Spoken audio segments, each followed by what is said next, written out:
Well,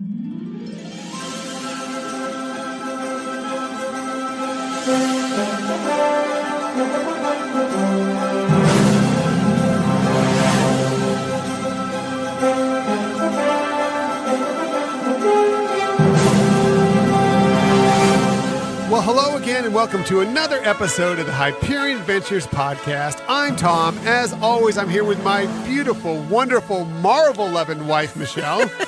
Hello, sweetie. Hi, everybody. So good to have you with us today. We are recording this episode on Sunday, March 10th, 2019, and it's just been another exciting week for us. It sure has.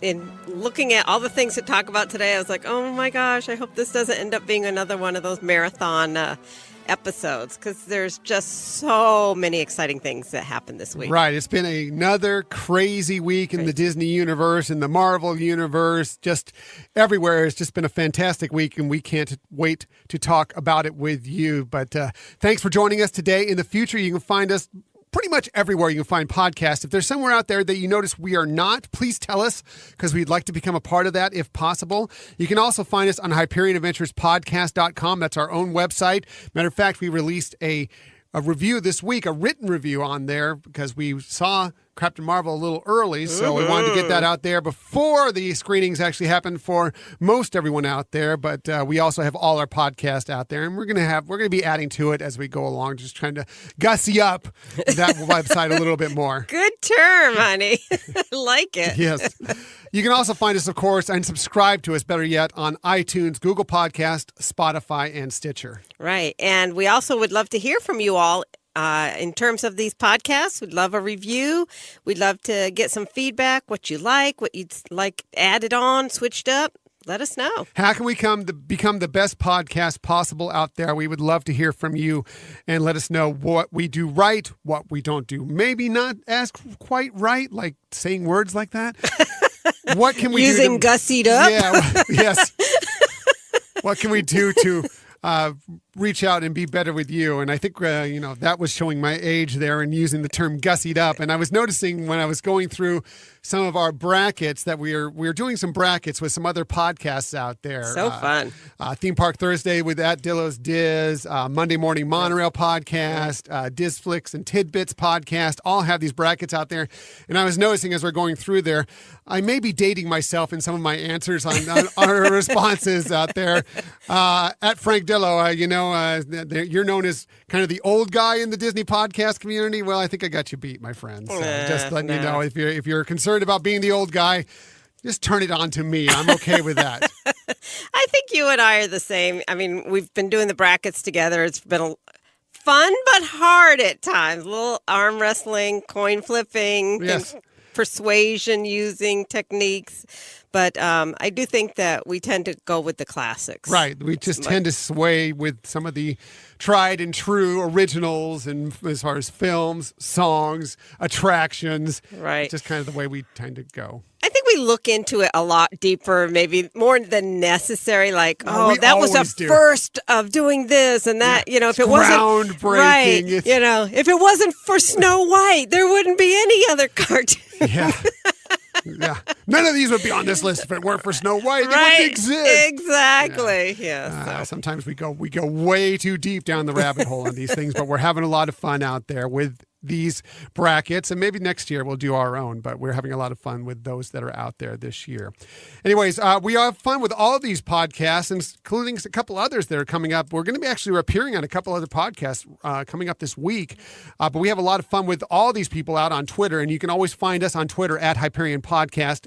Also, we're on Facebook and Instagram at Hyperion Adventures Podcast. And if you ever want to contact us, ask us questions, let us know what you feel, just want to say hi, you can always email us at HyperionAdventuresPodcast@gmail.com. Right. And if you have a great story you'd like to share, let us know. We can just relay it if you get in touch with us through Gmail, and we'll give you full credit. Mm-hmm. So please let us know if you have something interesting too, so we can share it with everybody else. Absolutely. Listening. We have a lot of fun on these pages, and we are going to get to a lot of that stuff coming out in the future as you contact us. So speaking of that, we got some great input on our last podcast. We had a lot of input on our 90s show, which was a lot of fun. Right. We loved it. And I want to give a shout out to Part of Our World podcast, and you can find them on Twitter at POOW podcast, Part of Our World podcast. Right. They're great. They're great. We love them. Yeah. So they gave us some really great encouragement. They said, great episode, guys. Being 8 to 18 in the 90s, this was my Disney era for sure.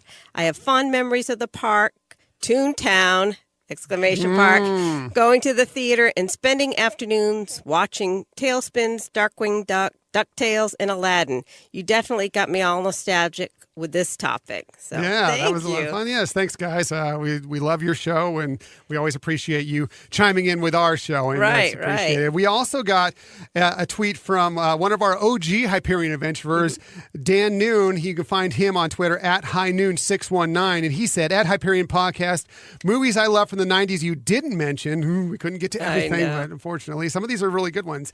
Tombstone, The Big Green, DuckTales, Treasure of the Lost Lamp, Blank Check, Man of the House, Homeward Bound, Tom and Huck, First Kid, Air Bud, and Flubber. Robin Williams Strikes Twice. And so, that's so true. Yeah. So and thank you for your input. Those were all great things that, yes, we didn't quite get in there. Maybe some we did, but we had a great time with the 90s episode last week, and we're going to be doing more 90s today. Exactly. And, a shout out to Dan also about that Homeward Bound one. That really was, that's one of those also hidden treasures that you don't really hear about much, but good story. Yeah, that's one of my favorites too. I haven't watched that one in a long time. I might have to know. go back and find that one Right. and check it out. So thanks for everybody that chimed in for our last week's show. This week we have a ton more stuff for you, including Star Wars Galaxy's Edge news, which information just keeps flooding out bigger and better every single week. It's coming out at a breakneck pace. We'll have our recap of Disneyland After Dark. Like I said, more 90s night. Yep. And there was an exciting Disney Plus update this week. But let's go back delving into the 90s. And that's because of our main topic this week is Captain Marvel, which came out on the 8th. And we screened it earlier in the week. And we have both a spoiler-free and a spoiler-full review for you. Right. We're looking forward to talking about this movie because it's spectacular. It's doing great in the box office. So really excited about that. Yeah, well, we'll talk about that in just a second here. But so what we decided, in the past, all our reviews have been completely spoiler-free. And we're going to keep that going whenever we have a review that's like a couple weeks ahead of time before the movie comes out. But by the time you're hearing this show, there's a good chance you've already seen it at some point. So we're going to give you both options. We're going to go the first few minutes of this show giving it completely spoiler-free review. We won't tell you anything. And then we're going to have a very obvious alert to let you know we're going into spoiler territory. And then we're going to talk about all the real meat that happened within this film. We're going to, like I said, we'll have an alert. We'll warn you verbally by ourselves. And we're also going to chapter it. So you'll know if you don't want any spoilers, you can go from one chapter straight on to our Disney stories of the week, to our Disneyland After Dark one, and just go right to that or wherever you want to go. That way you don't get it spoiled for you if you haven't seen it yet. But we just, we felt like for people that were listening to this either after they'd seen the movie this week or even weeks in the future, that not doing some of the talk of the meat of the story was just not doing the review justice. Right. But again, we will give you absolute alerts, but we'll get started with our spoiler-free version of Captain Marvel, the review. So this movie, as Michelle just said, it's doing great. It's doing great at the box office so far, better than expected. A lot of them people thought the opening weekend was going to be at 130 million. It's already on a pace for 153 million in the U.S., 455 million globally, and that's 89 million of that is in China. Wow. It's looking like an 800 million to $1 billion movie as we're tracking right now. It's hard to say if this thing will have legs, if the numbers will continue on, but it definitely has a monster opening weekend. Right. And, I've heard that comment about whether or not it would have legs or not, but, after having seen it, I think that's going to be a pretty strong movie, and one that we've said we're going to go back and see. So I think it will be pretty successful continuing on through over the next couple weeks or whatever. I guess by the fact that Michelle's saying we're going to go back and see it, kind of gives you a way of what our review is going to be like for this film. But definitely we loved it. We really enjoyed it. It's another Marvel great film, fits right in with the rest of them. I don't know where you'd place it within there, but we enjoyed it very much. Right. It's a marvelous. Okay. Can you edit that? That's really crazy. No, we're leaving that in. I'm sorry. You're going to say something like that? It's in. Oh, man. Talk about choosing words. It's great. I love it. So it's an origin story that isn't truly an origin story, which is the one interesting thing about it. It's also an emergence of a hero from a decade in the past, which is interesting. The movie takes us through Carol Danvers, who's also known as Veers. Of course, she eventually becomes Captain Marvel in this. I'm not giving anything away by that. I think everybody can see that coming ahead of time. Right. And Brie Larson, I think, does a great job playing her. She's got kind of this swagger to her throughout the film, but at times you can tell that she's just not quite sure of herself, and which I think that role really needed. Sure. Very kind of a complete picture, because you also get to see warmth in terms of relationships with friends and things like that. So I agree with you. It has the various components or sides to her personality show up. Right, exactly. That's the way I thought. I thought there was just some little sly smiles that she would put out there, and just some little minor movements that were really strong and conveyed a lot. Right. I thought it was really good. So the story begins. She's a member of an elite Kree military team known as Star Force, led by Jan Rog, who's played by Jude Law. Their ultimate responsibility is to protect their home world, the Kree home world, and the universe from what is their galactic nemesis, which is the shape-shifting Skrulls. Right. And we won't go too deeply into that. I'm holding my breath. But I just here. wanted to set that. I mean, again, this is pretty much what we see from a lot of the trailers, and you kind of have an idea of what's going on there. But so this movie is, the interesting thing about this is and I think we've seen this from many Marvel films, is that they all seem to be connected in some way, but they're all very different universes, and they go at their films in a different way. I think it's kind of interesting. Right. Yeah. It's like it does have that common thread, but it has its own uniqueness, its own style, and everything. And I kind of want to go back to what you were just mentioning about her personality and the swagger and everything. And I think the trailers really emphasize that, and maybe not show the other parts. One might, by the trailers, take a look at it and think, oh, is she just arrogant, right? And just want to reassure people that that's not the whole That's not thing. the whole story. Yeah. That's not the whole story, for sure. Right. For sure. So, yeah, that's a good point. I'm glad you brought that up, Michelle. This Marvel movie, I was talking about it being different than other Marvel movies. Well, how this one is different is that I think this is the first, buddy cop Marvel movie. Right? And, of course, Brie Larson, who is, as we talked about, Carol Danvers, she had great chemistry with Samuel L. Jackson, who is, of course, reprising his role as Nick Fury. Only quite a bit younger Nick Fury, which is digitally done very well, I think. Right. And without the patch. Right. And so that's interesting. And he's just an agent of S.H.I.E.L.D. He's not the director at this point. So he's out in the field doing things. Right. Yes. So I thought this movie had just the right amount of nostalgia. You totally knew this movie took place in the 90s. The soundtrack was fantastic, but it didn't bludgeon you over the head like trying to get every little 90s reference out there into you. It just gave you just enough to remind you every once in a while, oh yeah, that's right, this is the 90s. I forgot. Right. Just a few hints here and there, Phones, yeah, pay phones, right? The computers, the dial-up internet stuff, exactly. Things like that. They were just the Blockbuster, just things like that. They were just kind of fun things. And there was also, as you would expect with a Marvel movie, there was a good balance of humor, but it wasn't just like a gag fest, like joke. Right. There was a balance of humor, a balance of drama. I thought it really was magnificently done. Yes, and we've seen that with other Marvel movies that have come before that. So, it fit the genre of Marvel very well, and like I said, that common thread. But like you said, it was its own origin story and has its own uniqueness. That wasn't an origin story. That's right. Which is interesting about it. And obviously, the big talk is that it was with the lead being a female role. Mm-hmm.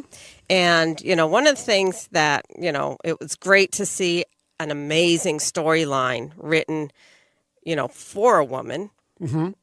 But when I was thinking about it, I was like, it's just really a strong story. It's just a strong story. And one that you could easily have substituted that with a male. And, right. It still would have been a great film. So my question to you is, I know Marvel Comics have had some of the characters be females that we see now in the movies as males, like Thor and Captain America.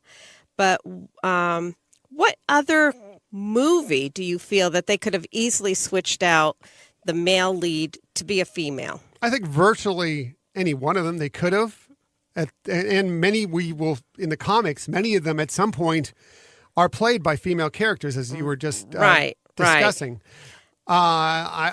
I really do believe that, I don't know if Iron Man so much, although that in the comics does happen. I'm trying to go through them and think. Thor, son of Odin, I don't know if that's so much, but again, another one that happens. Captain America, it kind of from the era it came from, although it would have been groundbreaking to have a woman come out of the 40s as Captain America. I think that would have been fantastic. As a war hero, yes. I think Black Panther would have been interesting with a female in that role. Let's see, I'm trying to think of the ones that were the major ones. Yeah. Seems like Spider-Man could have substituted. Sure. Could have been, as the from same Spider-Verse story with Spider-Gwen and everything. Yeah. Right. The same story. And even Doctor Strange. Yeah, I was just thinking Doctor Strange. I was just about to bring that up, that Doctor Strange could have easily been a woman. Right. But I agree with you. Like Iron Man, I think that there's some cultural double standards. Well, there was some sort of if you take the same script. There was some sort of male arrogance involved with Tony Stark that kind of made that role meaty. Right. Not that couldn't have come from a female person, but I think it just kind of needed to be that way to begin with. And again, there's definitely a woman could take her place within that suit, and it would be no problem whatsoever. But I think, and as we've seen in the comics, that any of these roles can be fulfilled by women. Sure. I agree. Any of the roles. I was just thinking in terms of the movies and the scripts that were written. Like I said, with Captain Marvel, it could have been either a female or a male with the same script, and I think there's just a couple others that Marvel has produced or Disney has produced under Marvel that could have also done similar. I think the Captain America one would have been really interesting because if you go back to the original Captain America movie, Captain America is a little weakling. He's a 98-pound weakling, literally. Right. And then, of course, found he has a great heart. He has a drive to want to do better, to do good. And he's found by this scientist who gives him the serum, which turns him into Captain America. That could have easily been done by a woman. And actually, that would have been a pretty interesting, you wouldn't expect a physically strong female in that time frame being in the military. The 40s, Right. And we saw a little bit of that from Agent Carter within that because they were even cracking jokes at her during that film, and then she showed them what for a couple of times. Right, don't mess with me. Yeah. And so she was kind of gender bending and doing some groundbreaking stuff as well. But easily that could have been. She could have easily also have been Captain America. Right. So. Interesting stuff. That was a good point. I'm glad you brought that up. That was a very interesting and thought-provoking point. I wonder what you out there think about that. Who could have, as a female role, taken over some of these parts? That's really interesting concept. I like that, Michelle. Yeah, I mean, like you said, you could change the storyline a little bit, but just looking at writers and directors and how they're taking these movies and could they, fulfill it in a various, gender neutral, I guess, or gender looking component of it. So it's not everything is just always considered one way or more dominant one way. I think Ant-Man could have been the same way as we've seen with Ant-Man and the Wasp. I mean, I was thinking that too. The only thing is the daddy aspect. I think really, made him lovable. Right. And you could have flipped those roles. You could have had You could have had the woman be the one that takes over, and then it's his son or whatever he's trying to protect. It could have easily been flipped. I guess in that regards, yeah. True. Could have just reversed those two roles. Who Ant-Man and the Wasp. We could have just reversed those two roles, and it would have been interesting. Right. Yeah. At least in the first film. True. Anyway, interesting topic, and I like you brought that up. We could have discussed that for a long time, for sure. Well, thanks. So, but let's get back to our spoiler-free review of Captain Marvel. We like the supporting cast. I thought it was strong anyway. Lashana Lynch as Maria Rambeau, Ben Mendelsohn as Talos, the Skrull leader, Annette Bening as Supreme Intelligence, and of course, Goose the cat. Right. We love Goose the cat. He stole virtually every scene he was in. Oh yeah. It was great, and we can't talk too much about that, but we will in a second, but not yet. Right. But yeah, definitely a great character. And I just also love some of the names, and Rambo spelt right. Rambeau, as if it was French, but it's Rambo. Very Cajun Rambo. Right? I love that. So I think they did a great job with some of these, quirkiness of the names. Yeah. So, bottom line, I don't know do you have anything else to add before we just get down to the bottom line of what we thought of this film? No. Well, no, I don't think so. Okay. Well, here's from what I think, and I think we kind of agreed on this a little bit. It was a little disjointed at the beginning. Maybe you thought it was a little sluggish at the beginning. Right. But I think it picked up in the second, and really, especially in the third act, and was really exciting, really great. Captain Marvel, Veers, Carol Danvers is a wonderful role model for everyone, but especially for young women out there. Right. She's a wonderful role model. It sets the stage greatly for Avengers Endgame. Yeah. Thanos, you're in trouble. I gave it 3.5 out of 4 stars. What do you judge it? Yeah, I would agree to that rating.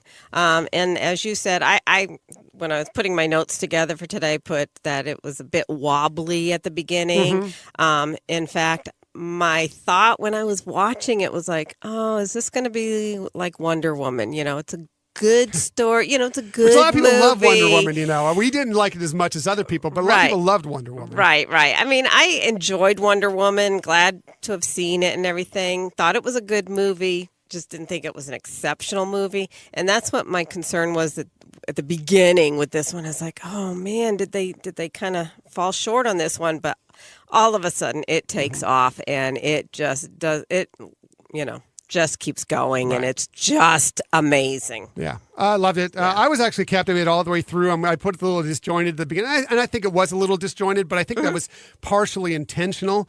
We'll get into that in a little bit here, but I thought that was partially intentional, but I understood your point of view on that. But that's why I gave it 3.5 out of 4 stars, because I was engaged. I loved it, and it finished off with a wow. Right.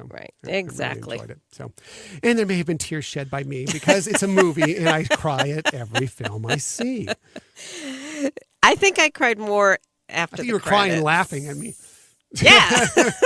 Oh God, do I have to walk out with him? I know. No, I'm just so kidding. I love you, and I'm glad that you have that side of you. So very funny.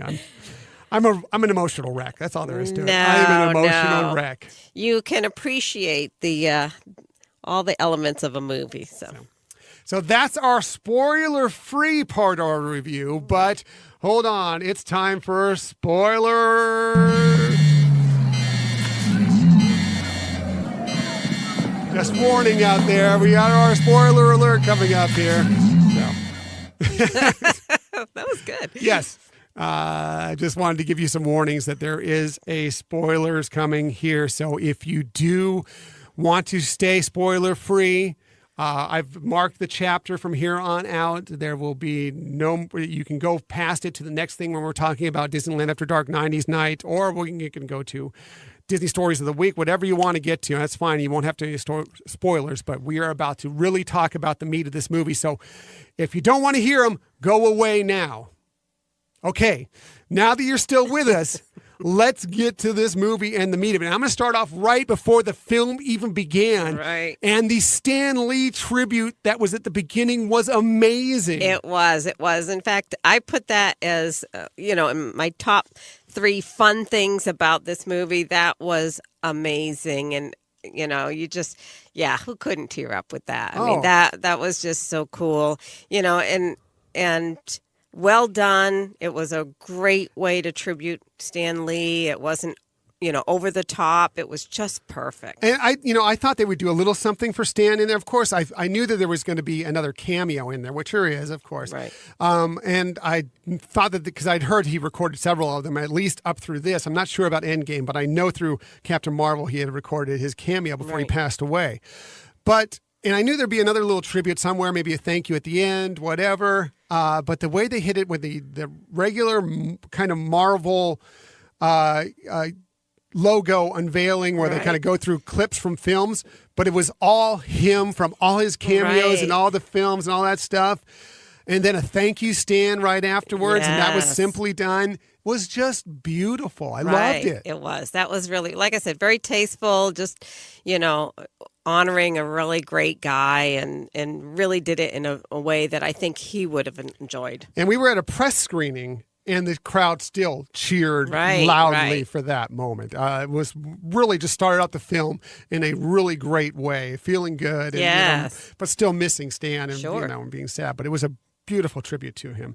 Now on to the real movie itself. The interesting thing about this is there were some twists that we weren't necessarily, some of them were kind of tipped on as you were going along. You kind of had an idea, but there's a couple other things you're like, not so sure. I was expecting that to happen exactly in that way. Right. I think the interesting part, one of it was that, and we went into this and you asked me about this going in. You're like, okay, the Kree are the bad guys, right? I know. Because trying to think about that when the movie was starting. It's like, wait, I'm so confused. But I didn't want to talk about it during the movie. Right. So, because we watch Agents of S.H.I.E.L.D., and of course the Kree are often in Agents of S.H.I.E.L.D., the bad guys in that. We saw Guardians of the Galaxy. Ronan the Accuser is a bad rogue Kree. Right. And so we kind of know that there's been some bad Kree out there. My point of view going in was like, okay, well, she's part of this team. Maybe, yes, they're bad in like human terms or in many other terms, or maybe there's some rogues, like Ronan is a rogue Kree. But what they're doing is like they're fighting against someone who's trying to get them, to devastate them. So, from their point of view, from a certain point of view, to give you a Star Wars term, they were being the good guys in this. The twist in that was obviously not. Right. Yeah.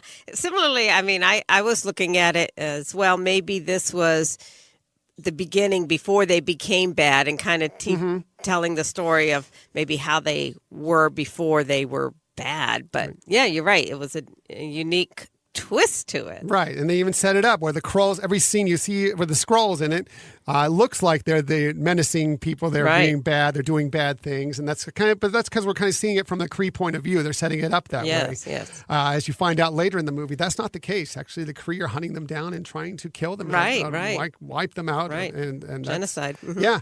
Absolutely awful, of course. So interesting the way that twisted around. Obviously, this is a story for women who struggle to find their place in the world. I think you wouldn't question that. It kind of fits in with that. But I feel that this movie's for everyone. I feel that many people can relate to that. Or anybody. I think it's obvious, Ellie, out there that, this is what hits you is that, women have these struggles out there. But I think everybody has these struggles. And that's why I feel when you see this film, you can relate to it as a man, as a woman, whatever. You can totally relate to it. The thing that they point out is a struggle for women, controlling men telling women to control their emotions all the time, which is, crazy. Right. Keeping your power in check as women, the one classic one was that, she's at the liquor store or whatever it is. And the guy rides up on the roller coaster. Is like, why don't you smile for me? And everything. It's a classic. Right. Just shady, creepy man talk. It's just terrible. Other things like women shouldn't be in combat. They weren't letting her and Maria Rambo flying. In, combat vehicles. It was just interesting to see this. It's like all these things were striking against you, making you not be the full person you are. And then she puts it together, comes out of her shell and shows that she's as powerful, if not more powerful than anybody out there. Right. Kind of going along with what you're saying about, keeping your emotions in check and everything. And, him even telling her, look, you need to you can't use your powers excuse me, you can't use your powers. You have to just do, with your own brute strength or whatever. And it's like showing the insecurity of a guy that a woman could actually be more powerful or more authoritative than he was. Right. So I thought that was interesting. And I'm speaking on this obviously as a male. I'm sure you have a completely either similar or different point of view from me, and it definitely hits you more at home than it does for me. Right. Well, I mean, I agree with you on that. I think I just really like that it was something that it just didn't focus on her as a female. Right. It just focused on her as a person, and and kind of try to make it that anybody can be strong. Anybody can have challenges that they have to get over, and so, yes, I agree with you from the perspective of, wow, what were things in the, her history with the flying was actually in the 80s even, and, what were women's considered typical roles at that time. So, yeah, I agree that, from a female perspective, it's great to see this unroll. But like I said, I think I feel more happy and proud that it's such a great story on its own, and she happens to be a female. Right. I agree with you completely. Like I said, to begin this little part of it, I think that this is, even though this is focused on maybe women and their issues, I think as men, we have some of these issues ourselves, right. Controlling our emotions. And not that women have that right. issue. I'm just saying that there's perceived thing. Maybe it's perceived for women and not for men, but we do struggle with that. Sure. I struggle for that many times, controlling my emotions the right way, as I just right. talked about crying through the film earlier, being unsure of myself right. a lot. Right. And I think it's a great, it's a great role model for women, but I think Captain Marvel is a great role model for human beings, for people right. in general. Exactly. And I know, like, one of the scenes that was a really touching, emotional, wonderful scene where it's showing how she gets up after all those failures and trials. And, to me, it kind of also made me think of, bullying and kids with bullying and how they, again, this movie could be a role model of don't let those things keep you down, people may laugh at you if you fall or fail, but don't let their issues, their opinion matter. It's what's inside of you that can really rise. Well, I also think that you have a very interesting viewpoint on this because you are a woman who is at a very high position within your employment, within your job right now, and that you probably have had to deal with some of this on sometimes, and you've moved forward, you've gotten knocked down, and you've come back, and you've raised yourself to a very high level within the company that you work for. Well, thank you.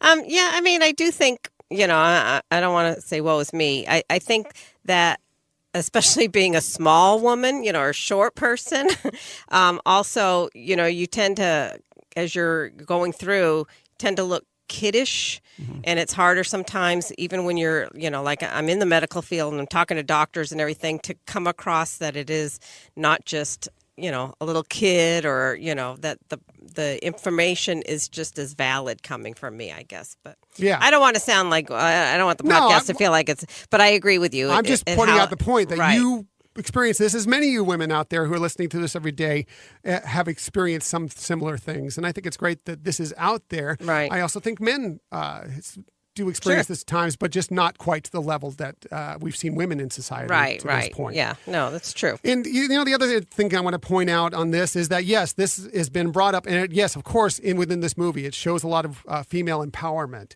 And yes, it's been brought up a lot in the media about how this is a great time when one of the first few roles where a woman is taking the forefront in an action movie or everything. And I'm looking forward to the day when this isn't news. Right, exactly. When it's just like, oh, here comes Captain Marvel. It doesn't matter who is playing Captain Marvel, because women can do everything men can do. We have many times better.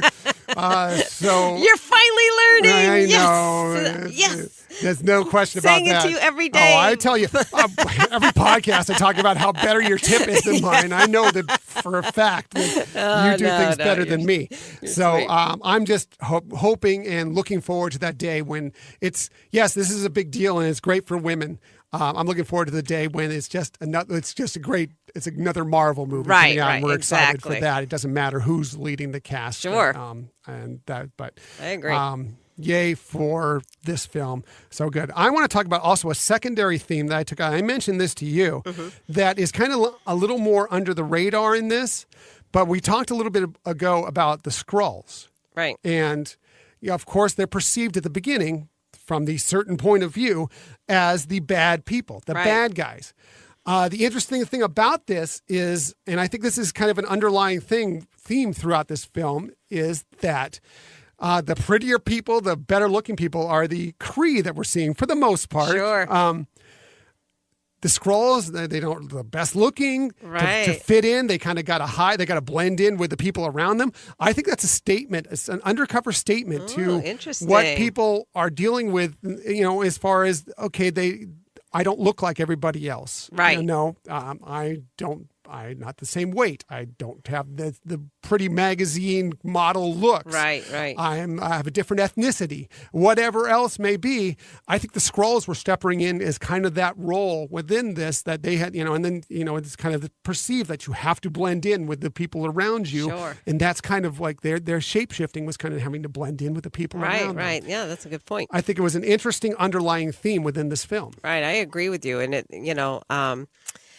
I think that when you, again, I don't want to, I feel like this is a podcast that's supposed to be all fun and everything, but when you look at the issue of immigrants and things like that and how they're trying to feel like they're fitting in, I think this movie kind of talked to some of that. Right. Some of those struggles. Right. And you saw a lot of that with immigration with, it's all about the Skrulls family. They're protecting their family and everything. And they're just trying to find a place within this world. So whether the refugees, whatever you want to talk about, and I'm not going to get into a big political statement about this at all. I just thought it was interesting the way this film was put out there, as that was kind of an underlying part of it. Right. Well, as we're talking about it, this film is capturing a lot of real life issues and how to deal with them, and they're doing it in a comic kind of way, not comical, but comic setting. So it kind of helps bring to light some of these things, but also it's bringing to light the positiveness of how to deal with that and how to overcome the struggles related to that. Right. Exactly. So. And, just because somebody looks a little different doesn't mean they're not just like you. They don't have a family, whatever else the case may be. Again, I'm getting totally political. I don't mean to get political on this podcast, but I just thought there was an interesting underlying feeling within the film. Let's get to the more fun stuff, and let's get to Goose the Cat, also known as the Flurkin. I know. Too funny. That's a Flurkin. Right. Don't get that thing around me.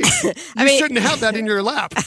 I mean, you definitely knew that something more was to this cat than meets the eye at the beginning. So, I mean, that part wasn't, unexpected, but just how it happened was totally hilarious. Right. And then the tentacles out the mouth. Right. It was like, you knew something was going to happen when they were talking about this is not what you think it is. Right. You expect it. But then when it actually happened, it still was like, whoa! And everybody's cracking up, and it happens again. It was just hilarious. It was.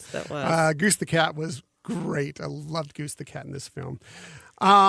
You know what I was really excited about? Yes. I don't want to sidetrack you there, so hold your thought, was seeing Phil Coulson back. Yeah. That was awesome. I was thrown a little by his younger version of himself. Right. I guess because I'm just so used to Coulson from, of course, the original Marvel movies that he was in, but also we watch Agents of S.H.I.E.L.D., as I mentioned before, and we're used to seeing him there. And so I'm used to seeing him so much. And it was a little, as opposed to Fury's look as younger, I was a little more extreme to me to see. Maybe because I've known I saw Samuel L. Jackson in movies when he was younger, so I know what to kind of expect. Right. I don't know how much Clark Gregg that I've seen earlier, Coulson, that I've seen earlier in this. So it was like it kind of threw me off a little bit, but it was just good to see him. It was just good to see him, and seeing a whole different side. I mean, like you said, from the other Marvel movies and Agents of S.H.I.E.L.D., he's very experienced. He's, seen so many things, and here you could see him for the first time really dealing with something he's not used to, and he's very kind of a rookie unexpected. Agent, right? Exactly, and so that was kind of cool too. Yeah, no, I like that a lot too. I was good. It was good seeing him. I appreciate that. So the finish of the movie, of course, she leaves, keeps the Skrulls safe. She goes and fights off the Kree, fights off Ronan the Accuser, who's like, well, he's like, I'm going to take you guys out. And then he's like, let's go. Then we're not going to finish this fight. So interesting. And then she goes and leaves to go make sure the Skrulls are safe, leaves the pager that we saw in Avengers Infinity War at the end, the pager that Fury finishes out in the post-credits scene with her logo. We saw she did some things to it. As, little doohickeys to it. Yeah. I love the nod to Radio Shack. Oh, I know, the Radio Shack right? nod. That was funny. Great. Where am I going to get stuff for communication? Yeah. Radio Shack. I just left the Blockbuster. Now I'm going to a Radio Shack. I know, right? The one thing, if I was going to be nitpicking on this, and it's the only thing that I could really find is I'm not sure and it really actually involved Monica Rambeau, the daughter, is that she's playing an 11-year-old, and she's talking about Carol, her memories of Carol from 6 years before that. And I felt like her memories were pretty rich for somebody who would have been like 5 years old or possibly just turned 6 when that tragedy happened. So that I just felt like I think they built up a lot of what her memories were. I wondered if it was showing more I can Maria. I can see what you're talking about. I think that she was just kind of that bridge between the two of them there. Right. I also think that, possibly Maria could have been reminding her about, they had all the photos from her. They knew her. You saw her playing with her as a little girl. Right. So she would have known her. But then, Maria, maybe she'll look at the pictures like, oh, what happened to Aunt Carol, and this and that. And Maria would remind her daughter about this. So maybe that was kind of, but I understand just from the that point of view, why it would look like that was a little bit of a hole. And why she would know so much about her. I agree with that a little bit. But like I said, it didn't, turn my opinion from this movie being wonderful. It was just, more as I'm thinking of some of the details of the movie, that was one that I thought of. But. Right.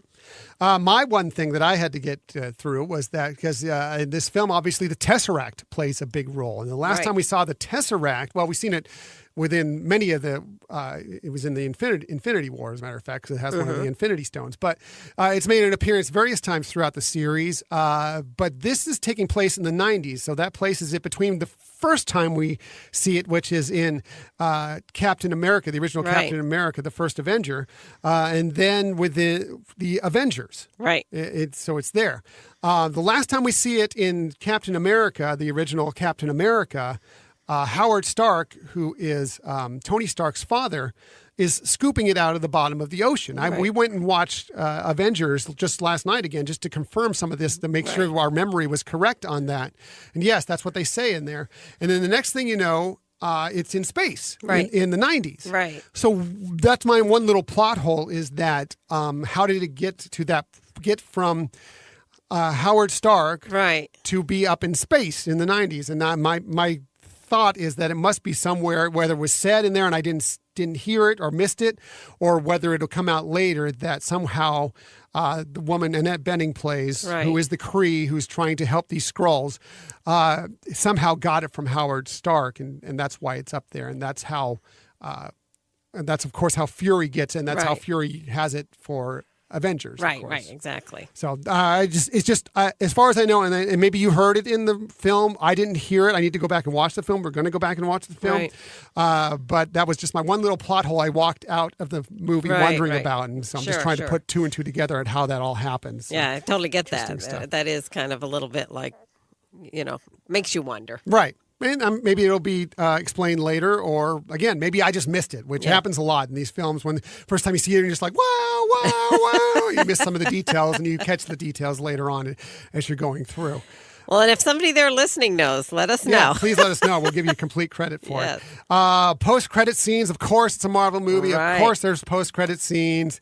And yes, the big one is the one that leads into Endgame, Avengers Endgame, and that was, we see Captain Marvel, Steve Rogers, Black Widow, Natasha Romanoff, War Machine, Rhodey, and Bruce Banner, of course, who's the Hulk, and they're they have the pager that they got from Fury, Right. and they're it looks like they've put some rabbit ears on it or something, and they're trying to amplify it and send it out even stronger, and it's going to be, and then it shuts off.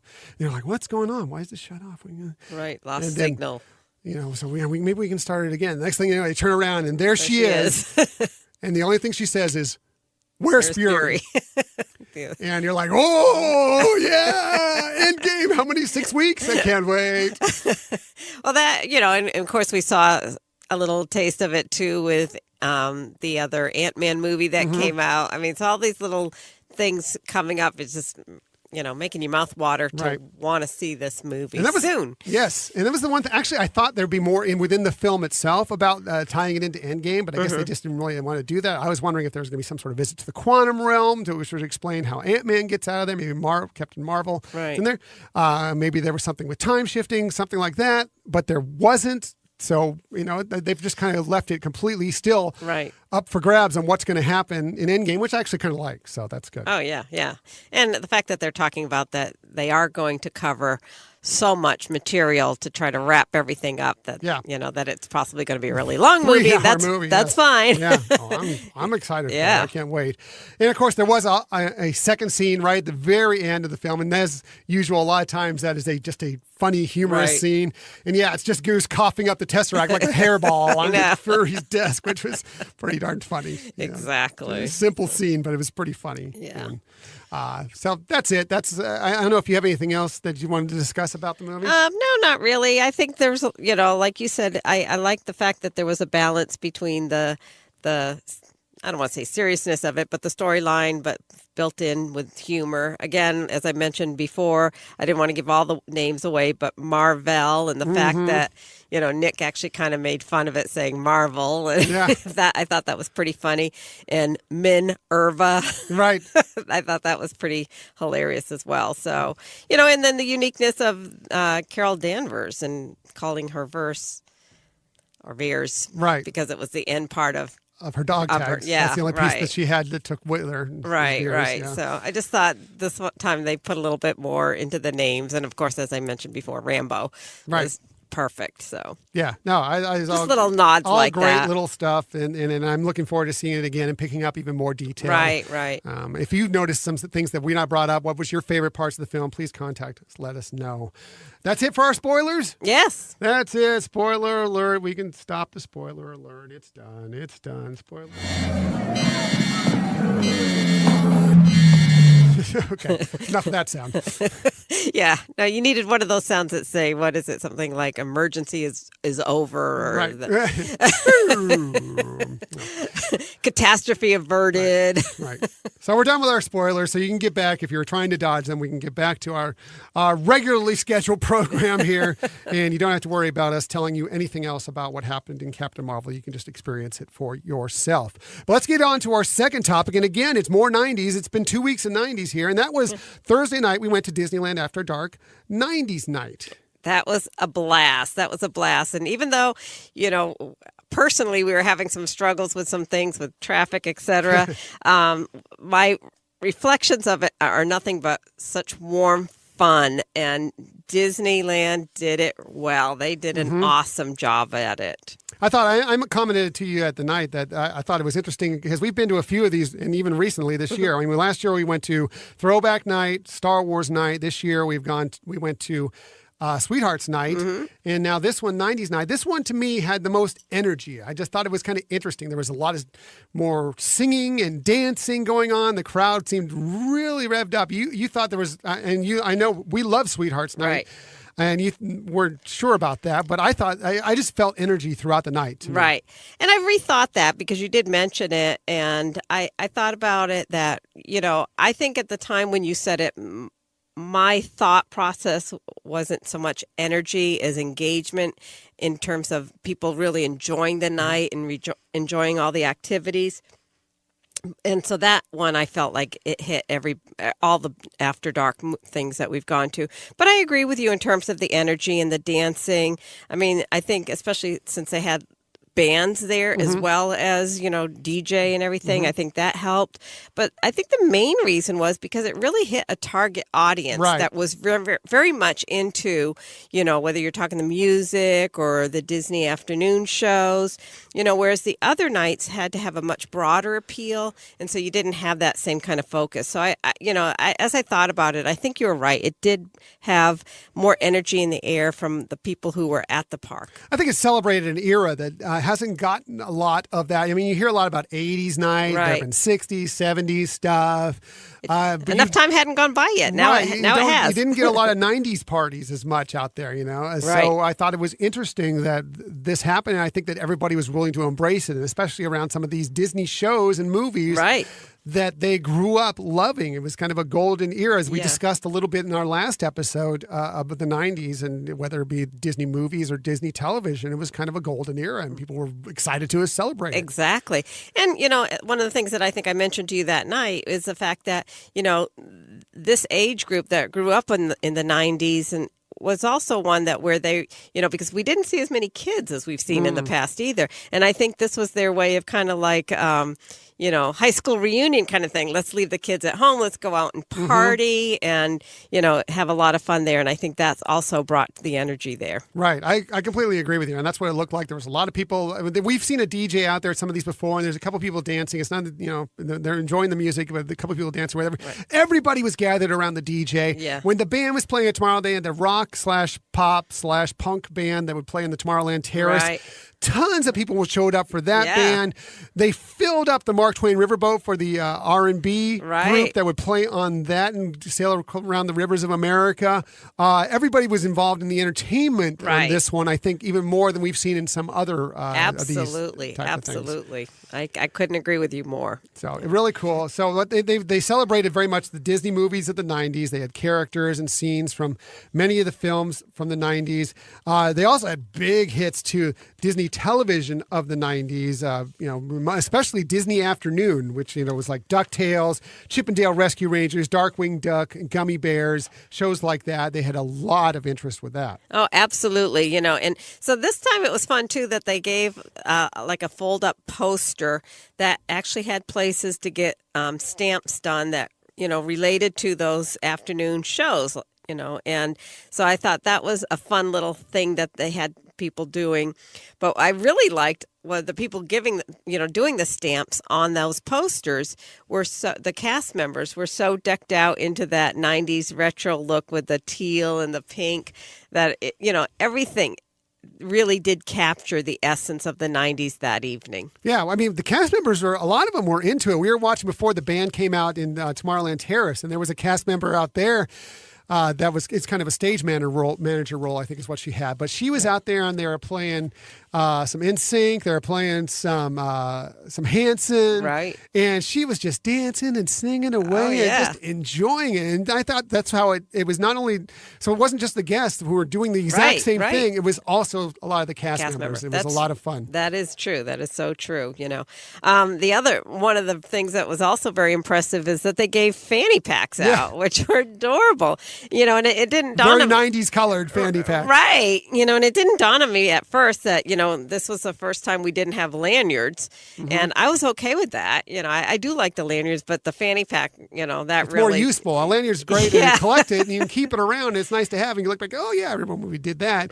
But a fanny pack, you might actually if you don't mind wearing a fanny pack, you might actually put some use to it. Right. It is, like you said, it is very retro looking for the time. So it's not like some of the more modern, hip packs or whatever that are coming out. But it's still, I showed people at work and they loved it, So, I thought it was, like you said, more useful. It was a fun way to have a giveaway, that they don't usually have something like that nice as a giveaway.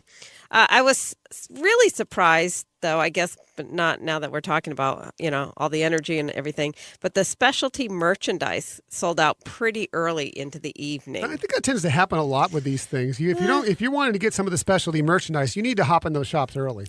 Right. Although I've seen at some of them that we've left even at the end of the night, even, walking out at after midnight or 1 1 a.m., that there has been some things available still here. It was was wiped gone. out. Everybody was Everything excited was for it, wiped yeah. out. And the other thing that was funny was some of the specialty foods were sold out beforehand. What was it? It was when we went to go to Jolly Holiday to pick up some stuff near the end of the night. They're like, "We're out of the pizza bagels. Right. No more pizza bagels. I'm sorry." I felt bad for that cast member that had to stand there out front and say that to everybody who got in line, But I'm thinking that might have also happened at what was the cart that had over in Frontierland.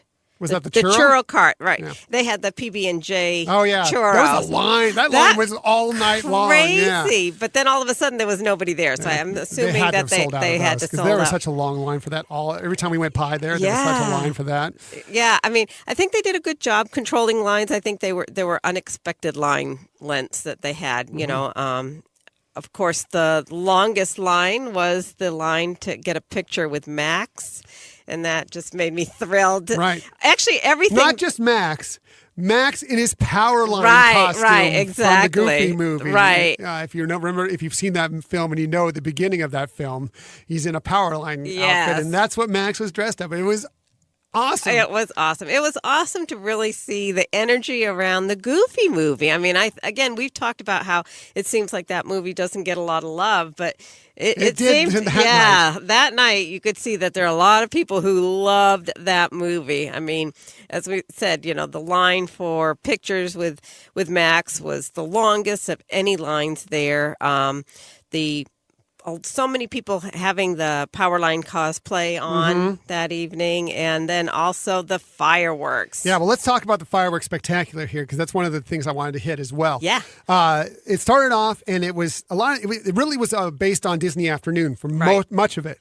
They had the theme songs from some of the shows we talked about before: Chippendale Rescue Rangers, DuckTales, Gummy Bears, Darkwing Duck. A lot of that. They went through a lot of those, and it ramped up. Of course, DuckTales with the woo, and everybody going through that. And then they finished it as they went into the finale with Eye to Eye. I'm getting teared up. And everybody just went nuts when they started playing Eye to Eye. It was so good. And then into the finale of the fireworks, everybody was just loving it. It was a great fireworks show. Yeah, it was. It was really good how well it was. I felt like it was more choreographed to the music than some of the other fireworks shows we've seen.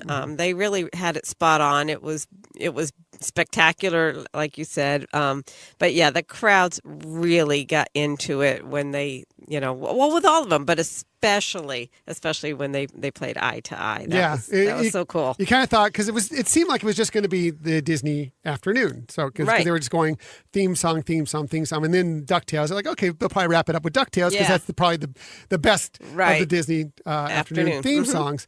But then right after that, and they went into Eye to Eye, and everybody just lost it. It was great. It was so fun. Yeah. And we also, and this one, unfortunately, we missed it. We did see Max in the Powerline costume, but at some point, Goofy went over to Max, and they danced to Eye to Eye, which was, we saw it a lot on social media, but we missed it. But we saw them to do that. They do that sometimes on the Get Your Ears On dance party that goes in Tomorrowland, but not in the Powerline costume that Max was wearing. So that was really cool. Yeah. And like you said, I'm not sure, but it probably was one of those where they were getting ready to switch out people or whatever, that, because it's not, I didn't see it in the program as a show that they were, So whoever was there was lucky to check that out for sure. But had that been a show, man, that would have been a hard one. Yeah, we would have been there, and that would have been a hard one to actually get to the front of, I'm sure. Right. I don't know if you would have seen it with your vertical challengeness, but it would have been cool to see.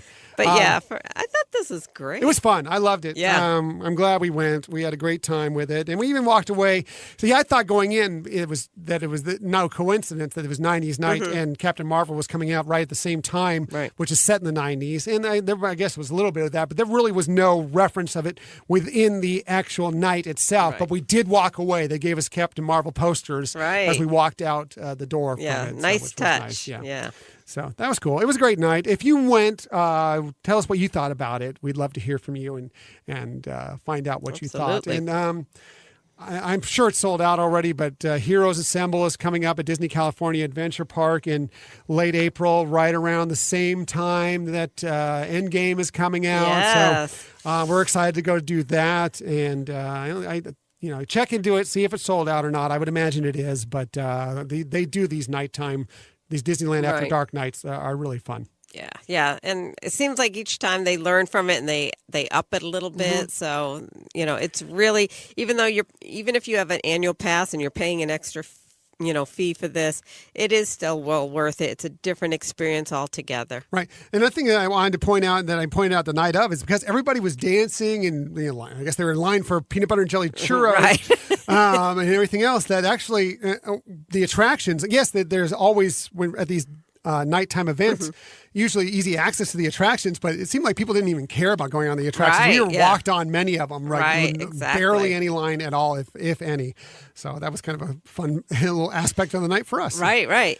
And one of the things to remember about this, if you're ever looking at these, is you do get the photo pass included in the fee, so that you do get or something to remember it from. Yeah, some of the lines can be long for some of those photos, but you do get them if you want to take advantage of them here and there. Find a line that's appropriate for you, or a backdrop, or a character that's appropriate that you want to get into.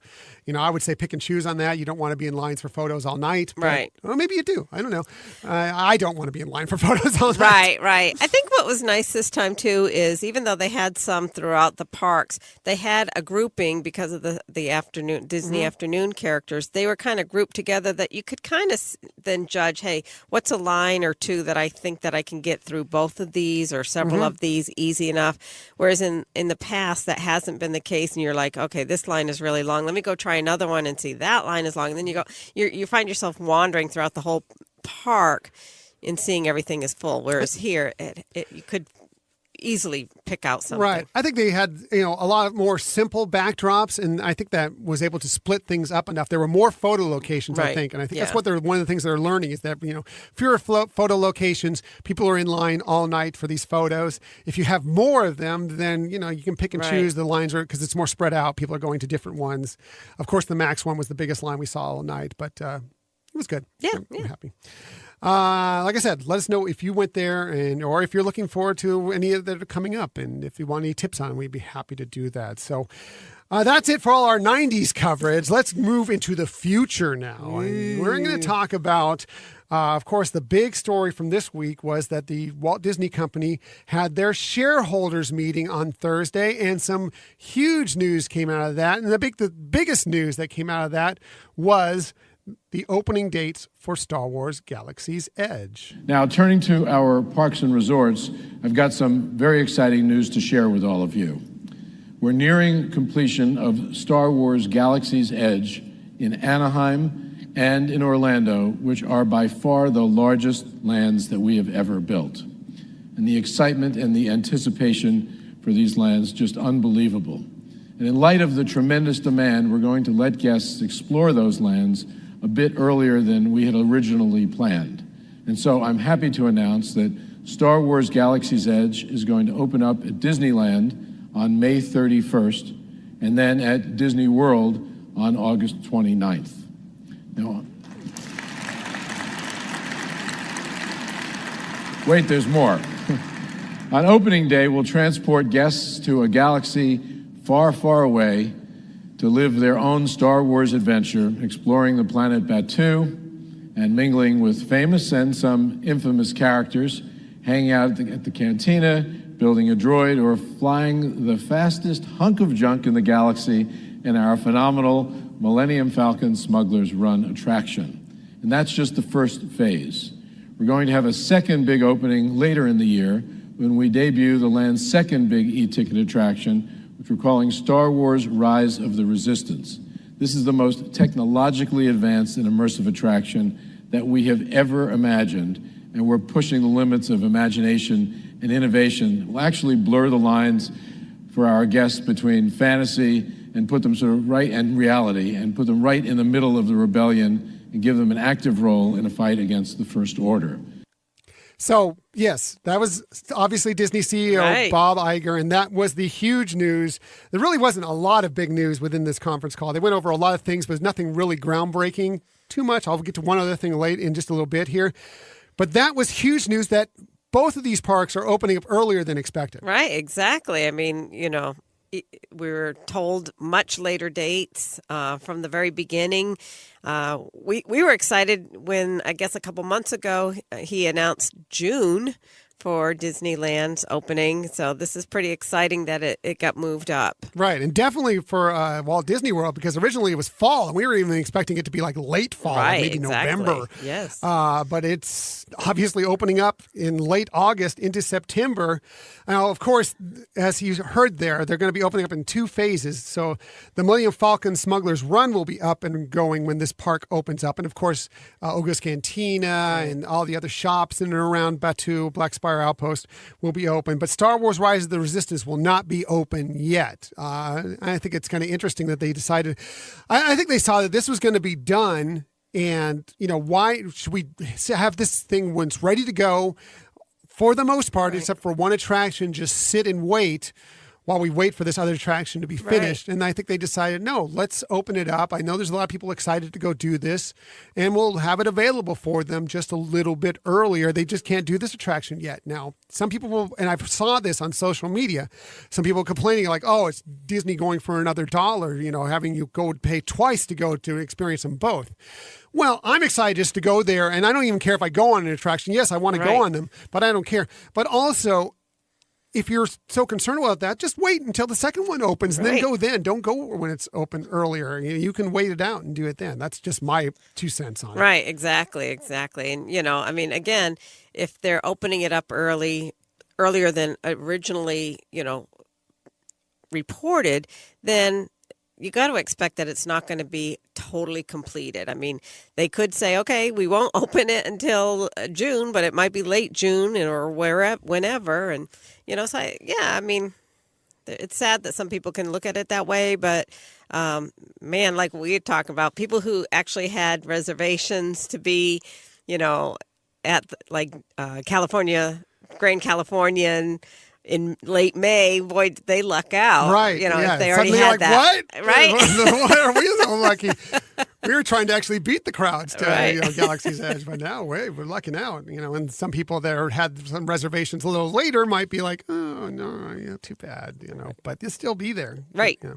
So the interesting thing that also came out about this, and I'm going to read this straight from the Disney Parks blog, is that that they'll be offering, well, let me just read it right out of the Disney Parks blog. Guests planning to visit Star Wars Galaxy's Edge at Disneyland Park in California between May 31st and June 23rd, 2019 will need valid theme park admission and will be required to make a no-cost reservation subject to availability to access the land.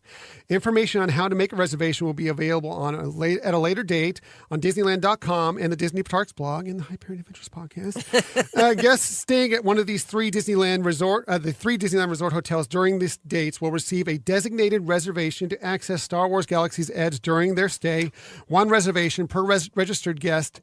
Valid theme park admission is required. And somebody in this room may have jumped it as soon as he saw that and made a way too expensive reservation for the very first weekend, because we are going to be there the very first weekend, one way or the other. I got that song in my head. Yeah, no, that's exciting. And it's great to hear that they are not planning to have like a separate fee for that park. At least not to begin with. Right. We don't know what the future consists of. But right. And I'm sure they're trying different things out. We've seen even how we talked about when we were talking about the Disney Cruise Line and how they gave you reserved times to go for photo opportunities. I think they're finding that some of these reservations can really be helpful for the park experience. Again, we talked about that when we went to see Pandora, Animal Kingdom, that having, a set time can really manage the crowds so that the people who are experiencing it at that moment can really have a great experience and not feel that you're elbow to elbow all the time with people. Right. And we don't know much about the reservations yet at this point. We don't know if they're going to be for portions of the day, if they're going to be for the whole day, what the deal is, how you access them. Do you need to have a theme park ticket for that day? Do you need to put some sort of money down on it to hold it? Kind of similar to what the Fast Pass Plus selection is for Walt Disney World Resort. We're going to find out more, I'm sure, in the weeks to come. And of course, we'll have that here as well as the Disney Parks blog. We'll have a lot of that information. But, and then we don't know what's going to happen after, what was the date, June 23rd, what they'll do. But I do like the reservation concept because of the fact that when we've discussed this, there are going to be people that just want to go to Galaxy's Edge. Right. And there's going to be people that just want to do Disneyland Park, and there's going to be people that want to do both. Right. This way, going in, you kind of have a knowledge if you have a reservation or not, whether or not you're going to make it in, and it may sort of ebb the crowds a little bit in both parks if people are, I'm not going there expecting I'm going to get into Galaxy's Edge or whatever the case may be. Well, I mean, and then having that reservation, and then what other things you want to do. So like if you want to go into Galaxy's Edge for whatever part of the time your reservation is, or for the time that your reservation is for, and then know if you want to get a meal somewhere else in one of the other parts of the park, you'll be able to plan your day. And I think that's good too. So, and like I said, I did. I'm the one who takes the blame for this one. I made a very expensive reservation for one of the Disney resort hotels for that weekend, just in case we can't secure a reservation in another way. But it is for that very first weekend, and we will go, and we will be talking about it on that podcast. And that just so happens will be our 1-year anniversary podcast, by the way. Wow. So how incredible. I didn't know that. You didn't tell me that. I didn't, when I first got these, I didn't put the 2 and 2 together. Right. And then I was thinking about the date that we started our podcast. I'm pretty sure, I may be incorrect, but I'm pretty sure it's either our 1-year anniversary or it's off by like 1 week, but it's very close to our 1-year anniversary podcast that we'll be going to visit Star Wars Galaxy's Edge one way or the other, and be discussing it on the next episode, on that episode. That's very cool. So, very, very cool. Very cool. The thing that surprised me was that they said the Galaxy's Edge is only going to be open the same hours as Disneyland Park. Right.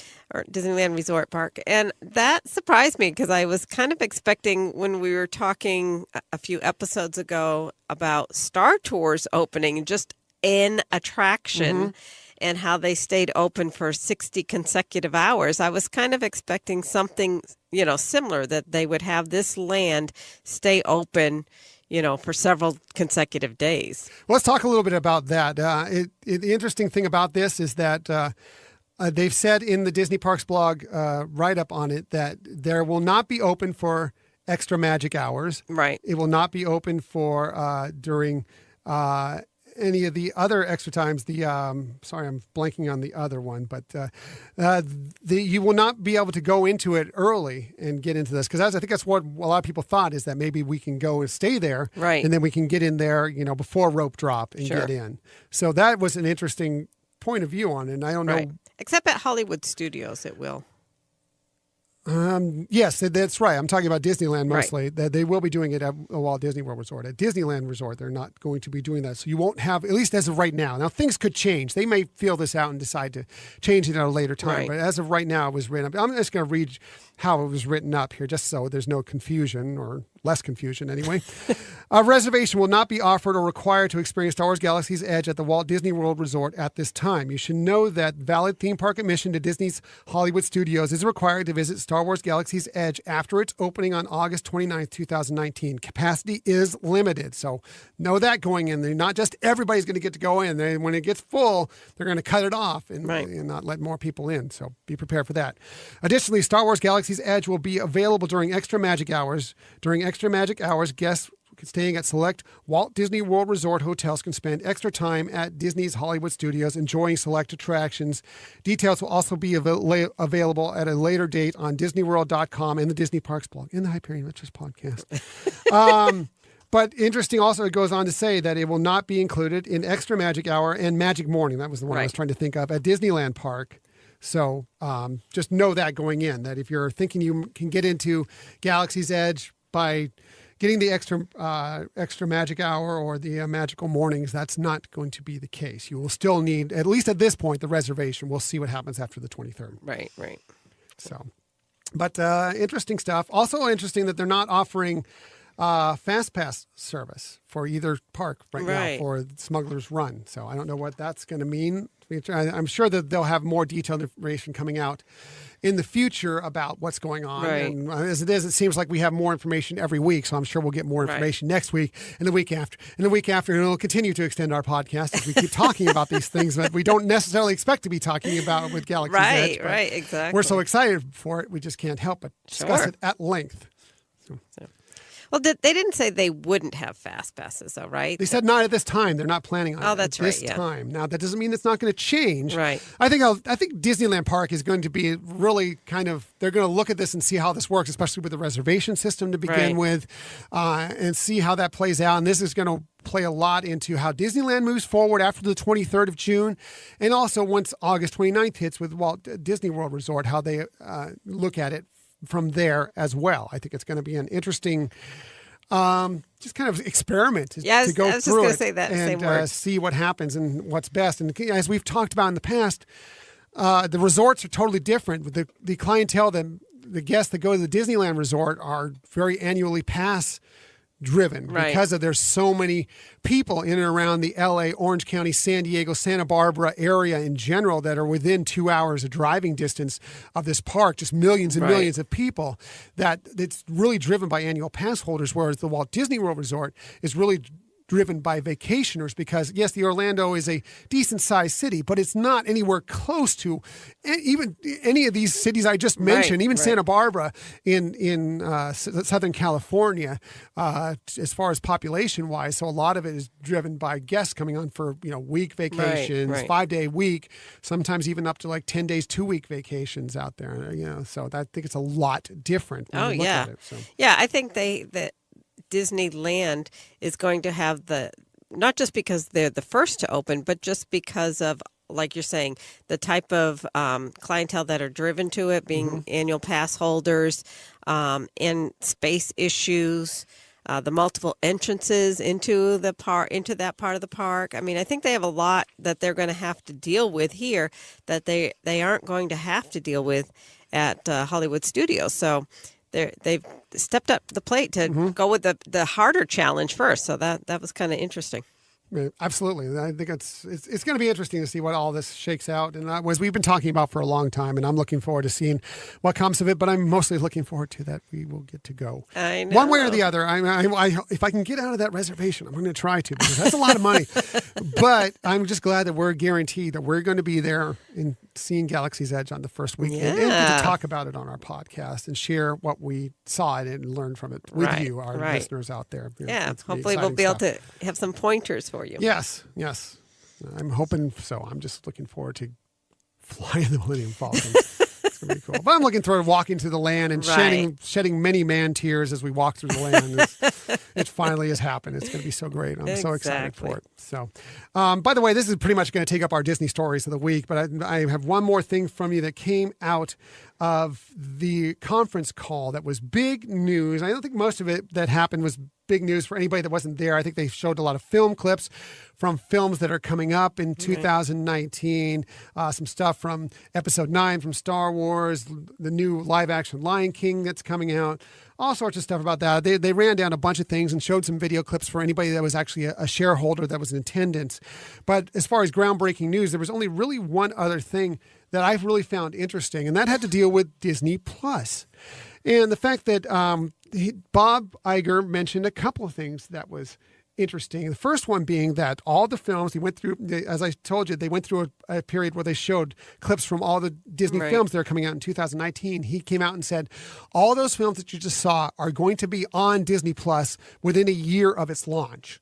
So it's interesting to know that those films are going to be, if you subscribe to Disney Plus, all those films are going to be there fairly quickly for these, maybe a lot quicker than they were for, like, say, Netflix or some of these other companies that had them on there. So kind of interesting. The second piece of news, which I think was even bigger news, was this. So the service, which I mentioned earlier, is going to launch later in the year, is going to combine what we call library product, movies and television, with a lot of original product as well, movies and television. And at some point, fairly soon, after launch, it will house the entire Disney motion picture library. So the movies that you speak of that have traditionally been kept in a vault and have been brought out basically every few years will be on the service.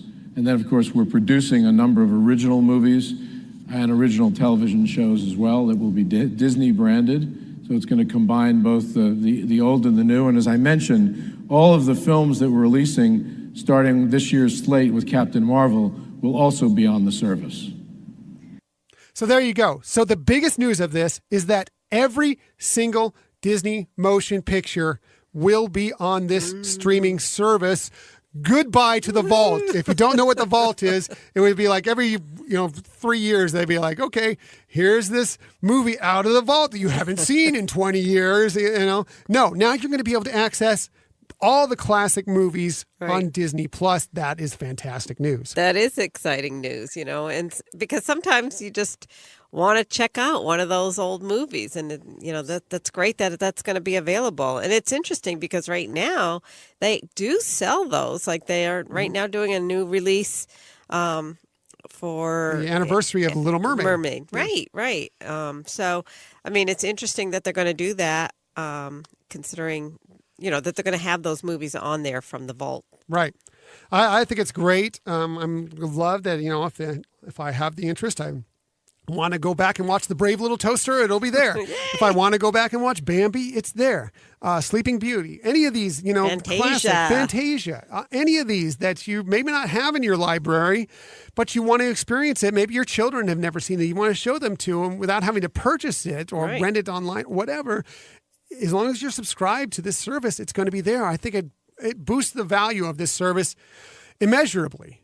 Oh, yeah, absolutely. I'm also hoping, he didn't say it. At first, when I heard it, I thought he was saying that everything in the Disney library is going to be there. He didn't say that.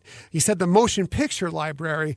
I'm still hoping that they're going to go back classic television as well. So we get some of the original Mickey Mouse clubs. I know that there's some people out there. I'm looking at you at Delos Diz.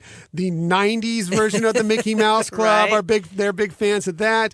That they're going to want to have all of those out there, but like things like Zorro and Davy Crockett, and just think of some of these classic shows. Maybe some Wonderful World of Disney's. Yeah. I would love to see all that stuff make an appearance on this site. And again, that's not said, but with the fact that they're opening up the entire motion picture vault, maybe they'll open up a little more, as much as they can, that they can find anyway, of the television vault as well. Well, we know because when we were in Paris just a little over a year and a half ago that we were watching Zorro on TV in Paris, which was so hilarious. In French. But so I think we know that some of those things are preserved enough to be able to have them. And, it would kind of make sense. But maybe they're just trying to figure out what they can, what they have that is of good quality. But like you're saying, the World of Disney, we talked last week about the ones that Michael Eisner did. I mean, those were from the 90s. So I would think some of those things would be, possibly available. I would love to see also. I mean, I bought this for you. I can't remember if it was for your birthday or if we got it for Christmas or what it was, but I bought for you the silver tin of the original Christmas episodes of Disneyland, which was the show that Walt did on, I believe it was ABC to originally kind of promote Disneyland opening up. And I got those for you so you could watch those. I'm hoping they have some of that on there because those are really fun and interesting to see. And, opening day of Disneyland, which is an interesting broadcast to watch. Right. Yeah. Those are fun. And they're not easy to find anymore. Right. I mean, so I think having something like that available would be, a wonderful addition to Disney Plus. Yeah. So we'll see. We'll see what comes. But the more Disney Plus gets announced, the more exciting it becomes. I believe that he said in this press conference that April 11th, I think we've mentioned it on the podcast before, they're doing a special showcasing of Disney Plus for investors on that date. So we're probably going to find out a ton of news about Disney Plus on April 11th. And so look forward to that as well. Yeah, I can't wait. Yeah. So much exciting news and in such a short amount of time. It's a good time to be a Disney fan and a Disney podcaster for that matter. So good stuff.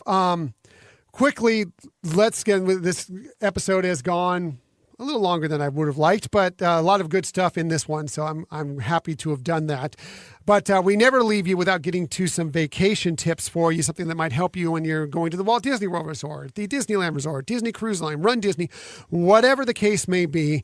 And we always start with Michelle because, one, she's wonderful. She's my Captain Marvel.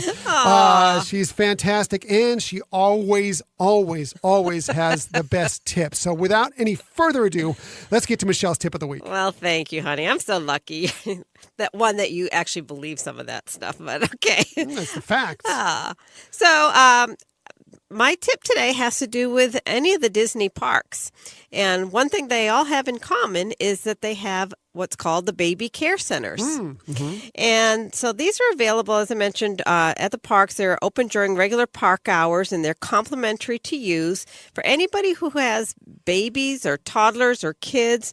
Moms and dads can go in there, and it really is an awesome convenience that they do provide there. So, they're air conditioned, they're away from the crowds and the big busy stimuli that's going on in the park. And so it can really be a very well appreciated spot for parents and kids there. I know that I've used them and really, really found them to be very convenient. I know the restrooms always have like changing stations, and sometimes that's all you need, and that's fine. But this is a way more convenient and comfortable place, if you have babies that you want to, you need to do changes. But they also have other things. So they have a private nursing room, and they usually have like rocking chairs there. They have feeding areas with high chairs, a kitchen with a microwave, oven, and sink if you need to heat something up.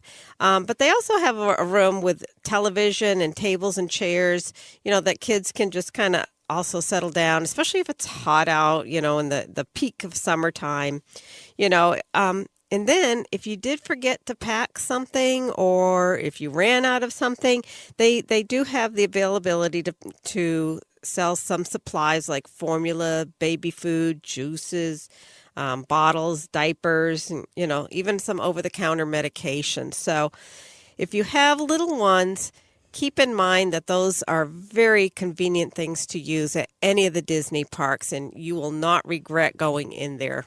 Right. No, that's good to know, because I think there's a lot of parents out there that wonder, especially with the really, really tiny little ones, right, whether it's worth it going to the parks, how difficult it'll be having them at the resorts and at the parks, and let them know out there that these things exist to kind of make your day go a little bit more smoothly is very helpful. And I think it's important to know for sure. Right. And we've talked in the past about, factoring in some downtime, if you're spending, just the whole day in the park and you don't have a hotel to go to, or it's your checkout day and you're going to be all day there. This is also another way to really, bring the kids in and just give them an opportunity to not be in the hubbub, to have, like I said, it's air conditioned. The TVs are usually playing some cartoons, something that can be entertaining, but just not overstimulating. Not that the kids shouldn't have a good time, but I mean, I'm just saying that it is a way to really detach a little bit, regroup before going back out and, and hitting all the fun things that the parks have. Especially important, like maybe it's your checkout day, and maybe you can't go back to your hotel room because you had to check out by 11 a.m. or whatever. So you don't have, but your flight's not till the evening, so you still want to have some fun at the parks or whatever. Maybe that's important, since you can't just go back to your room and rest up, get in the air conditioning there or whatever. It gives you another place to go to and still be and enjoy the parks on maybe your last day of your trip, or your first day for that matter, too, if you've checked in, your room isn't available yet. That's true. That's true. All these things could be possibilities, as well as just any general day at the parks. Right. So all you have to do is, when you go in and get the guide map, or if you're using the app, just look for the Baby Care Center and, get hooked up. Or just ask a cast member. That's because cast members are always willing to help. So if they don't know, they'll ask somebody and find out from them. And they'll point you in the right direction. And one other little tidbit about that is the location. If they do find a lost child, they'll bring the child to the Baby Care Center. And so if you find your child missing, that's probably where they've gone. And there'll be cast members sticking around there. But the Baby Care Center does have cast members in there as well. So you're not just in a location that's just unattended. There's people there keeping things. Good to know. Yep. Good to know for sure. As always, Michelle has the best tips. Always the best tips. Michelle has the best tips.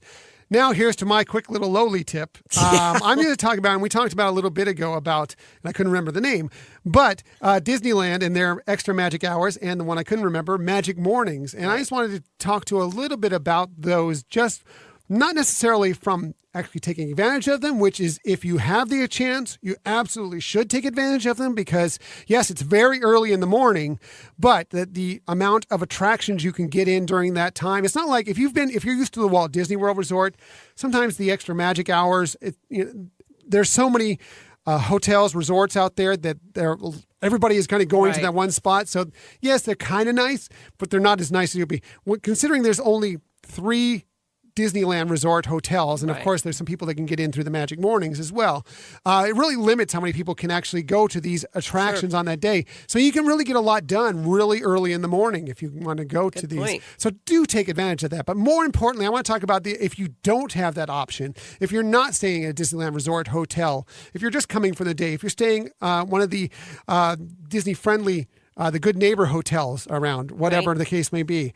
I do suggest you go in and try and hit rope drop. You can get the most done by rope drop. But if you're going to rope drop, go to the one that is the opposite of the one where they have the magic mornings or the or the extra magic hours. Because of the fact you're already behind the 8 ball when you go to those parks, when you get in there. Even if you are there at rope drop, yes, it'll be a little bit better for you, but there'll already be people in there that are lined up in the queues for these attractions, have got fast passes for these attractions. There are already people in the park. So look at the schedule, look at the calendar, and if you see it's one of those mornings at that park, go to the other park.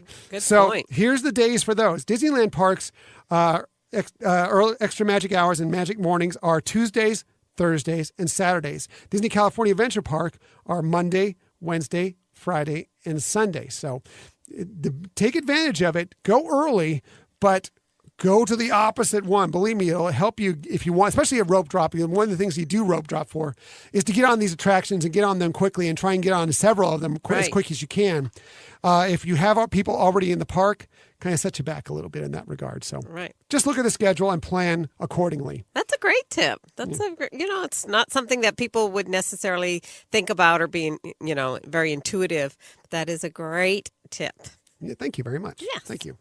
So next week, I actually don't know what we're going to do next week. I'd love to hear from you what you think our topic should be for next week. It's St. Patrick's Day, for one thing. If there's something you think of Disney-wise related around that. We still have several possible topics we could go over. I'm sure there'll be more Galaxy's Edge news this week that might take us up. But I'd be interested to know from you what you'd like us to talk about, and we're going to discuss it. We'll probably come up with a topic midweek ourselves. But if there's something you hit that might surprise us, I'd love for you to let us know, and we'll maybe go from there. Right. Well, and I actually have an idea, but I'll let you know then. But I also want to put out on social media, too, to get some people to also give some ideas because, like you said, we do have multiple ideas ready to go for it. But let's see what some of the people say. Also, coming up here, and we're not starting it next week, but maybe the week after, is that we're going to start counting down to Star Wars Episode 9 by doing a deep delve into all of the Star Wars movies that have ever come out. I put it out there on Twitter, a poll a little bit ago, if we should just focus on the Skywalker saga movies or if we should add in some of the other stories like Solo and Rogue One. I came back that we should do them all, so we're going to do them all, and it counts down to every month. But the question is, what order do we put them in? Do we go chronological from the Star Wars universe? Do we go release? The films. It's really, so I'm going to be putting out a poll probably this week to try and figure out what order we should go in. So I'd love to hear from you. We'd love to hear from you as far as what order you think we should go in as we delve into these. There's an argument for many different ways to approach it. We want to hear from you what you think is the best way. So please let us know that. And the best way you can get a hold of us and follow us and find out where this poll will be, which will be on Twitter, which is @Hyperion Podcast. You can also find us on Facebook and Instagram @Hyperion Adventures Podcast. And if you have an idea for our show for next week, or if you have an idea for how we should approach anything for that matter, including the Star Wars films that we're going to be looking at, please email us, Hyperion Adventures Podcast @gmail.com. Right. And so we do want to hear, if you do reach out to us, we'd love to hear, kind of the explanation of why you think we should go into a certain direction of how we do that rolled out. So, right. Interesting. It's really interesting. I've run it through my head like 100 different times in 100 different ways of how to go in the order we should go in. It's going to be interesting to see what you think and how we actually end up approaching it. So anyway, we appreciate you found us today. In the future, you can find us most everywhere you find podcasts. We also have our own website, HyperionAdventuresPodcast.com. We are on iTunes, Google Podcasts, Spotify, and Stitcher. Please subscribe to us there. It's the easiest way to get our podcast. We'd appreciate it if you tell a friend about us. That's the best way to get it out there is word of mouth. But also a quick rating. Just click the stars on one of those sites. And if you have a little more time, a review will do wonderful things for people who don't know that we exist to help them find us out. Right. And we really appreciate it. And we really appreciate your input. So. Yes, we love all our Hyperion adventurers. Yes. We love you all. We appreciate that you listen to us most weeks, if not every week. We really love that. So thank you so much. And thank you for listening to the Hyperion Adventures podcast. We look forward to sharing some time with you again next week. Yeah. With whatever topic it may be. We'll see. But until that time, I'm Tom. I'm Michelle. And we hope that you have a magical